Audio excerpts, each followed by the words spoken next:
രാവിലെ നിർത്താതെയുള്ള അലാറം കേട്ടിട്ടാണ് അവൾ കണ്ണു തുറന്നത്. അയ്യോ, 7 മണിയായോ?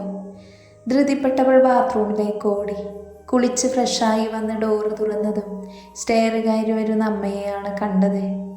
ഓ മേഡം, രാവിലെ എഴുന്നേറ്റോ? ഞാൻ കരുതി ഇന്നും വെള്ളം ഒഴിച്ചിട്ട് അടി വരുമെന്ന്. വെള്ളം ഒഴിച്ചു വെക്കാൻ ഞാനെന്താ കിളിർത്തു വരുന്ന വല്ല ചെടിയുമാണോ അമ്മേ? എൻ്റെ കോമഡി അത്ര പിടിച്ചില്ലെന്ന് അമ്മയുടെ സൂക്ഷിച്ചുള്ള നോട്ടത്തിൽ നിന്ന് മനസ്സിലായി. കൂടുതൽ ഡയലോഗ് അടിക്കാതെ അമ്മയുടെ കയ്യിലെ ചായക്കപ്പം വാങ്ങി ഞാൻ ബാൽക്കണിയിലേക്ക് നടന്നു. ഓരോ സിപ്പ് ചായ കുടിക്കുമ്പോഴും മനസ്സിൽ എന്തെന്നില്ലാത്ത സങ്കടങ്ങൾ അലയടിച്ചുകൊണ്ടിരുന്നു. ഇനി 2 ദിവസം കൂടിയുള്ളൂ ഞാനിവിടെ എന്ന് ഓർക്കുമ്പോൾ തന്നെ വല്ലാത്തൊരു വീർപ്പുമുട്ടലാണ് മനസ്സിൽ. പക്ഷേ ഈ മാറ്റം എനിക്ക് ആവശ്യമാണിപ്പോൾ. ഓ, ഞാൻ ആരാണെന്ന് പരിചയപ്പെടുത്താൻ മറന്നു. എൻ്റെ പേര് അവന്തിക. വീട്ടിൽ നന്ദൂട്ടി എന്ന് വിളിക്കും. അച്ഛൻ ദിനേശ് ബിസിനസ്മാനാണ്. അമ്മ സീത സാധാരണ ഒരു വീട്ടമ്മ. ഇനി എന്നെക്കുറിച്ച് പറയാനാണെങ്കിൽ ദിനേശിനും സീതയ്ക്കും 5 വർഷത്തെ കാത്തിരിപ്പിന് ശേഷം കിട്ടിയൊരു പുലിക്കുട്ടിയാണ്. അതുകൊണ്ട് തന്നെ അതിൻ്റെ എല്ലാ തല്ലുകൊള്ളിത്തരവും കയ്യിലുണ്ട്. എൻ്റെ ബാല്യകാല ഓർമ്മകൾ മുഴുവനും അച്ഛൻ്റെ നാടായ ആലപ്പുഴയിലാണ്. അവിടെ അച്ഛമ്മയുടെ ചെല്ലക്കുട്ടിയായി അങ്ങ് തകർത്താടി ഞാൻ. അച്ഛൻ്റെ ബിസിനസ് ആവശ്യങ്ങൾക്ക് വേണ്ടിയാണ് എറണാകുളത്തേക്ക് മാറിയത്. അതുകൊണ്ട് തന്നെ ഹൈസ്കൂൾ കാലഘട്ടത്തിൽ എന്നെയും എറണാകുളത്തേക്ക് അച്ഛൻ്റെ നിർബന്ധപ്രകാരം തിരിച്ചെത്തിച്ചു. ഇപ്പോൾ PG ചെയ്യാൻ ചെന്നൈയിലേക്ക് ഒരു ടോപ്പ് യൂണിവേഴ്സിറ്റി കോളേജായ ലോയൽ കോളേജിൽ അഡ്മിഷനെല്ലാം റെഡിയാക്കിയിരിക്കുന്നു. കൂടെ ഉറ്റ സുഹൃത്തായ ദീപ്തിയുമുണ്ട്. എൻ്റെ അച്ഛൻ്റെ ചങ്കിൻ്റെ മോളാണ് ദീപ്തി. അതുകൊണ്ട് തന്നെ ഞങ്ങളും ചങ്സാണ്. എൻ്റെ മനസ്സാക്ഷി സൂക്ഷിപ്പുകാരിയാണ് പുള്ളി. അല്പം കോഴിയാണെങ്കിലും ആളൊരു പാവമാണ്. അനിയച്ചയുടെയും രേവതിയമ്മയുടെയും 2ാമത്തെ സന്തതി. മൂത്തയാൾ ദീപക് മെക്കാനിക്കൽ എഞ്ചിനീയറാണ്. കക്ഷി ഫുൾ ടൈം ഉപദേശം. അതുകൊണ്ട് തന്നെ ഞങ്ങളത്ര മൈൻഡ് കൊടുക്കാറില്ല. ഞങ്ങൾക്ക് വേണ്ട എല്ലാം അനിയച്ചൻ ഓൾറെഡി ചെയ്തിരുന്നു. വായി നോട്ടത്തിന് PG എടുക്കാനായി ദീപ്തിയും അവരോടൊപ്പം നേരത്തെ പോയിരുന്നു. അമ്മയുടെ സങ്കടം കാരണം 2 ദിവസം കഴിഞ്ഞ് എത്തിക്കോളാമെന്ന് അവർക്ക് വാക്കു നൽകി ഞാൻ ഇവിടെ തന്നെ നിന്നു. കോളേജിലേക്ക് വേണ്ടിയുള്ള അല്ലറ ചില്ലറ ഷോപ്പിംഗ് ഒക്കെയായി ആ ദിവസം കടന്നു പോയത് പോലും ഞാൻ അറിഞ്ഞില്ല. പിറ്റേന്ന് രാവിലെ അമ്മയുടെ നിർബന്ധപ്രകാരം അമ്പലത്തിലേക്ക് പോയി. ഇന്നലെ പെയ്ത മഴയുടെ വെള്ളക്കെട്ടുകൾ അങ്ങിങ്ങായുണ്ട്. ഞാൻ അവയിലൊന്നും ചവിട്ടാതെ മെല്ലെ പാവാട ഉയർത്തി ചാടി ചാടി പോയിക്കൊണ്ടിരുന്നു. ചെറുപ്പത്തിൽ കുളംകര കളിക്കുന്നൊരു ഫീലിംഗ് ആയിരുന്നു. എന്താ മോളെ, ഗുളിക മാറിക്കഴിച്ചോ രാവിലെ തന്നെ? സ്ഥലത്തെ ആസ്ഥാന കോഴിയായ പപ്പൻ ചേട്ടൻ്റെ ചോദ്യമായിരുന്നു അത്. ആ ചേട്ടാ, എന്ത് ചെയ്യാനാ? ഇന്നലെ ഡോക്ടറെ കണ്ടപ്പോൾ ഡോസ് കൂടുതലുള്ള മെഡിസിനാണ് പ്രിസ്ക്രൈബ് ചെയ്തത്. അത് മേടിക്കാൻ മെഡിക്കൽ ഷോപ്പിൽ പോയപ്പോഴാണ് ഞാൻ അറിഞ്ഞേ അത് മുഴുവൻ പപ്പൻ ചേട്ടൻ വാങ്ങിയെന്ന്.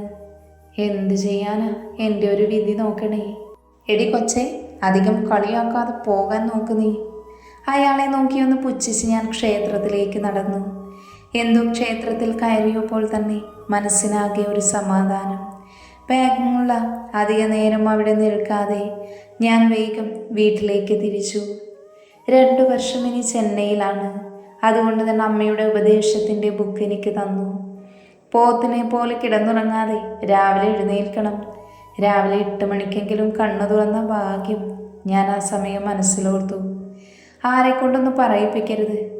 പറയാത്ത ഒരാളെങ്കിലും ബാക്കിയുണ്ടായാൽ മതിയായിരുന്നു എൻ്റെ ശിവനെ. അമ്മ പറയുന്നതിനനുസരിച്ച് ഞാൻ മനസ്സിലോർത്തു. ആരുമായും വഴക്കിന് പോകരുത്. ആകാശത്ത് കൂടെ പോകുന്ന കല്ല് ഏണി വെച്ച് കയറി നെഞ്ചിൽ തന്നെ കൊള്ളുന്ന എന്നോടാ ബാല. ഓ, ഇതൊക്കെ എനിക്കറിയാത്തതാണോ അമ്മേ? വേറെ പുതിയത് വല്ലതുണ്ടെങ്കിൽ പറയമ്മേ.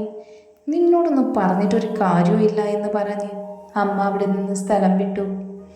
ഇന്ന് വൈകിട്ടാണ് എൻ്റെ യാത്ര. മോഡേൺ ട്രാവൽസിനാണ് ബുക്ക് ചെയ്തത്. ആദ്യമായാണ് ഇത്രയും ദൂരം ഒരു യാത്ര, അതും ഒറ്റയ്ക്ക്. ഓർക്കുമ്പോൾ തന്നെ എന്തോ ഒരു സങ്കടം. എന്നെ ധൈര്യവതിയാക്കാൻ ഇതൊക്കെ വേണമെന്ന് മനസ്സിൽ ഉറപ്പിച്ചു. വീട് വിട്ടിറങ്ങാൻ നേരം അമ്മ അണക്കെട്ട് പൊട്ടിച്ചു. കൂടെ അച്ഛനുമായപ്പോൾ സംഗതി കയ്യിന്ന് പോയി. പണ്ടേ അമ്മയെ സപ്പോർട്ട് ചെയ്യാൻ അച്ഛനും നല്ല മിടുക്കനാ.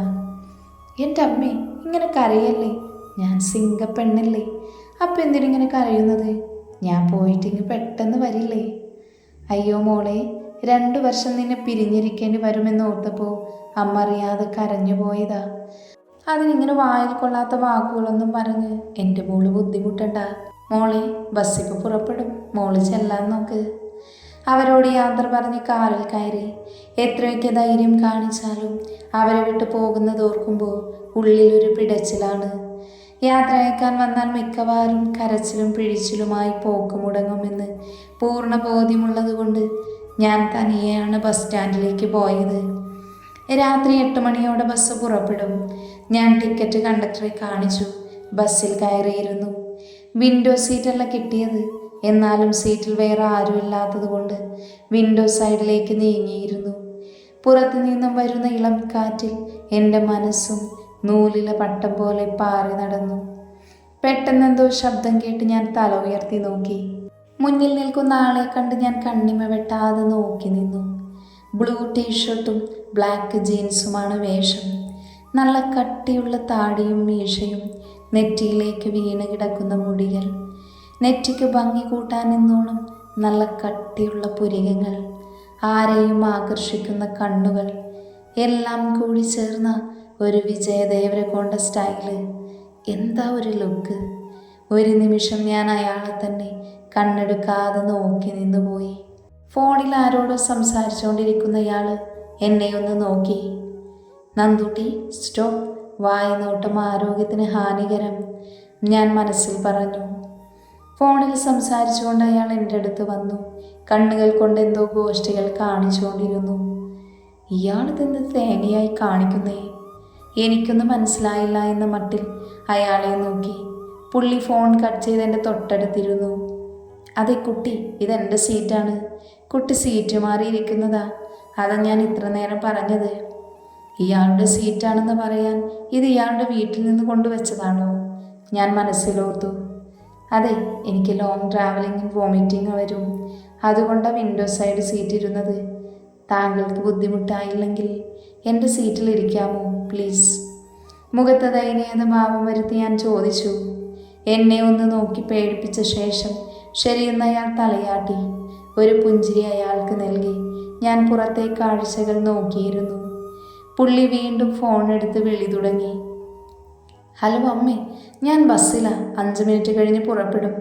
ഒന്ന് വിശ്വസിക്കമ്മേ, ഞാൻ പറഞ്ഞത് സത്യമാ. അമ്മയ്ക്ക് സംശയമാണെങ്കിൽ എൻ്റെ അടുത്തിരിക്കുന്ന കൊച്ചിന് ഫോൺ കൊടുക്കാം ഞാൻ. 1 മിനിറ്റ് എന്ന് പറഞ്ഞ് പുള്ളി ഫോൺ എൻ്റെ കയ്യിലേക്ക് നേരെ നീട്ടി. അതെ, ഇതെൻ്റെ അമ്മയാ ഫോണിൽ. ഞാൻ ചെന്നൈക്കുള്ള ബസ്സിൽ കയറിയെന്ന് അമ്മയ്ക്ക് വലിയ സംശയം. ഒന്ന് പറയാമോ ഞാൻ ഈ ബസ്സിലുണ്ടെന്ന് പ്ലീസ്? 1 നിമിഷം ഒന്ന് ആലോചിച്ച ശേഷം ഞാൻ ഫോൺ വാങ്ങി. ഹലോ ആൻറ്റി, പറഞ്ഞോളൂ. ആ മോളെ, ഇത് ചെന്നൈക്കുള്ള ബസ് തന്നെയാണോ? അതെ ആൻറ്റി, നിങ്ങളുടെ മോൻ എൻ്റെ അടുത്ത് സീറ്റിലായിരിക്കുന്നേ. എന്നാ മതി, അവനൊരു കുരുത്തം കെട്ടവനാ. എന്നെ പറഞ്ഞു പറ്റിച്ച് വല്ലയിടത്തും പോകുവാണെന്ന് അറിയാനാ അമ്മ ചോദിച്ചേ. മോൾക്ക് ബുദ്ധിമുട്ടായെങ്കിൽ അമ്മയോട് ക്ഷമിക്കണം. ഏയ്, അതൊന്നുമില്ല. എങ്കിൽ ശരി ആൻറ്റി, ഞാൻ ഫോൺ അയാൾക്ക് കൊടുക്കാം. ഞാൻ ഫോൺ അയാൾക്ക് കൊടുത്ത് വീണ്ടും പുറത്തെ കാഴ്ചകളിൽ ലയിച്ചിരുന്നു. ഇപ്പം വിശ്വാസമായോ? എങ്കിൽ എൻ്റെ സൗമിനി കൊച്ച് പോയി ഉറങ്ങാൻ നോക്ക്. ബൈ അമ്മ, ടേക്ക് കെയർ. ഫോൺ കട്ട് ചെയ്ത് വീണ്ടും ഫോണിലേക്ക് നോക്കി. മുടിയൊതുക്കി വെക്കാൻ നോക്കുന്ന അയാളെ ഞാനൊന്ന് നോക്കി നിന്നു. എന്താ എന്നെങ്ങനെ നോക്കുന്നേ? എന്തെങ്കിലും പറയാനുണ്ടോ തനിക്ക്? അയാൾ എന്നോടായി കലിപ്പിൽ ചോദിച്ചു. അല്ലടോ, എനിക്കൊരു സംശയം. 8 മണിക്ക് ഈ ബസ് സ്റ്റാർട്ട് ചെയ്താൽ മേ ബി ഒരു 3 മണിയോടെ ചെന്നൈയിൽ എത്തുമായിരിക്കും. അതുവരെ നമ്മളെ ആരും കാണാനും പോകുന്നില്ല. അതിനാണോ താൻ ഇത്രയും ഒരുങ്ങുന്നേ? ഈ പാതിരാത്രി ബസ്സിൽ കയറാൻ തനിക്ക് ഇത്രയും പുട്ടിയടിക്കാമെങ്കിൽ എനിക്കും ഒരുങ്ങാൻ കേട്ടോ. അത് കേട്ടതും പകച്ചുപോയെൻ്റെ ബാല്യം. ഞാനോ പുട്ടിയോ? അതെന്താ സാധനം? കുറ്റം എൻ്റേതാണ്. ഞാൻ അങ്ങനെയൊന്നും ചോദിക്കാൻ പാടില്ലായിരുന്നു. പിന്നെ അയാൾ അടുത്ത ഡയലോഗ് തുടങ്ങി. താൻ കേട്ടിട്ടില്ലേ, ചത്തു കിടന്നാലും ചമഞ്ഞു കിടക്കണമെന്ന്? ചാകാനോ? എനിക്കൊന്നും വയ്യ. എനിക്കിനി ജീവിക്കണം. എൻ്റെ സ്വപ്നങ്ങൾ. പരിചയപ്പെട്ടപ്പോൾ തന്നെ ദുരന്തം പറയാതെ ചെക്ക. മുഖത്തൊരു ലോഡ് പുച്ഛം വാരുവിതരെ അയാളോട് പറഞ്ഞു. ഓ സോറി, ഇതുവരെ പേര് ചോദിച്ചില്ല ഞാൻ. കുട്ടിയുടെ പേരെന്താ? സോറി, ഞാൻ സ്ട്രേഞ്ചേഴ്സിനോട് പേര് പറയാറില്ല. ചുമ്മാ ഒരു ചാടയ്ക്ക് പറഞ്ഞതാ. ഓക്കെ, ഞാൻ തന്നെ മത്തങ്ങക്കണ്ണി എന്ന് വിളിച്ചോളാം. എനിവേ, എൻ്റെ പേര്. സ്റ്റോപ്പ്, എനിക്ക് തൻ്റെ പേര് അറിയാനൊരാഗ്രഹവുമില്ല. ഇനി തന്നെ എന്തെങ്കിലും വിളിക്കേണ്ടി വന്ന കാട്ടുമാക്കാനെ എന്ന് വിളിച്ചോളാം. സെലക്ഷൻ എപ്പടി? സൂപ്പറാ? പിന്നെ മത്തക്കണ്ണിയുടെ സെലക്ഷൻ സൂപ്പറല്ലേ? അല്ലേടാ മത്തക്കണ്ണി, താൻ എങ്ങോട്ടാ? ഒന്ന് ഉഗാണ്ട വരെ പോകുക കാട്ടുമാക്കാനെ. എൻ്റെ മറുപടി കേട്ട് അയാൾ ചെറുതായി ഒന്ന് ചിരിച്ചു. എടോ, താൻ കയറിയ ബസ് മാറിപ്പോയി. ഇത് ചെന്നൈക്കുള്ള ബസ്സാ. ബോർഡ് നോക്കിയൊക്കെ കയറേണ്ട കൊച്ചേ. ഓ, അപ്പം തനിക്കറിയാം ഇത് ചെന്നൈക്കുള്ള ബസ്സാണെന്ന്. എന്നിട്ടാണോടോ ഇത്തരം കൊനഷ്ട ചോദ്യങ്ങൾ എന്നോട് ചോദിക്കുന്നേ? ചുമ്മാ ചോദിച്ചതാ. മത്തു മാപ്പ് നൽകണം. മത്തുവോ? ആ, മത്തക്കണ്ണിയുടെ ഷോർട്ട് ഫോം. എങ്ങനെയുണ്ട്? പൊളിച്ചില്ലേ? അയ്യോ ദാരിദ്ര്യം നന്നായി കൂടടോ തനിക്ക്. അല്ല, താൻ എങ്ങോട്ടാ പെട്ടിയും കിടക്കയൊക്കെ എടുത്ത്?